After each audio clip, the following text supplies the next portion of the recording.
While we believe in global trade, and we have seen firsthand its benefits, our members have also felt its harsh impact.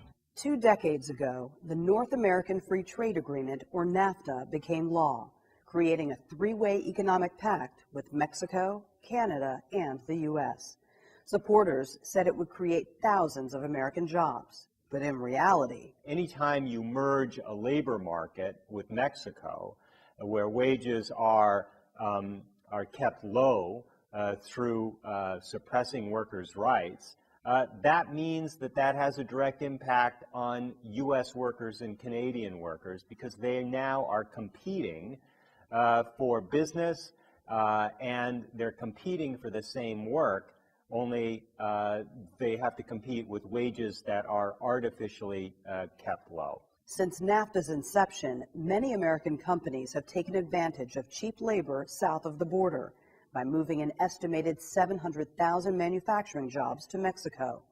Workers there are often used and abused, and back in the U.S., many tight-knit towns are toiling in turmoil. You can go through hundreds, if not thousands, of towns in the United States and in Canada and see the results of NAFTA.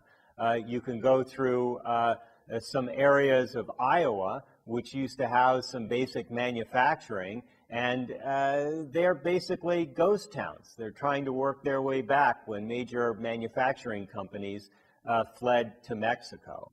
Just ask any manufacturing worker whose job is moved to Mexico, or whose wages have been kept low under the threat that his or her job will move to Mexico.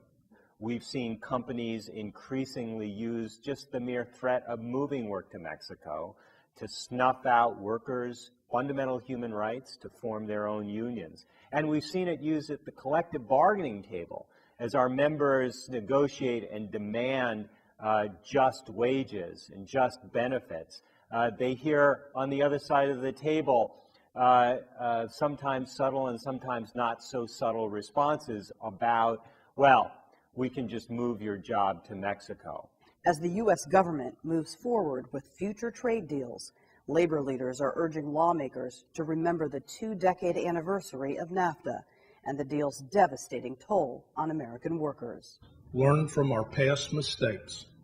Let's face it. We need trade policies that make sense. We need trade policies that make sense for working families. We need trade policies that make sense for communities. And we may need trade policies that make sense for our entire economy.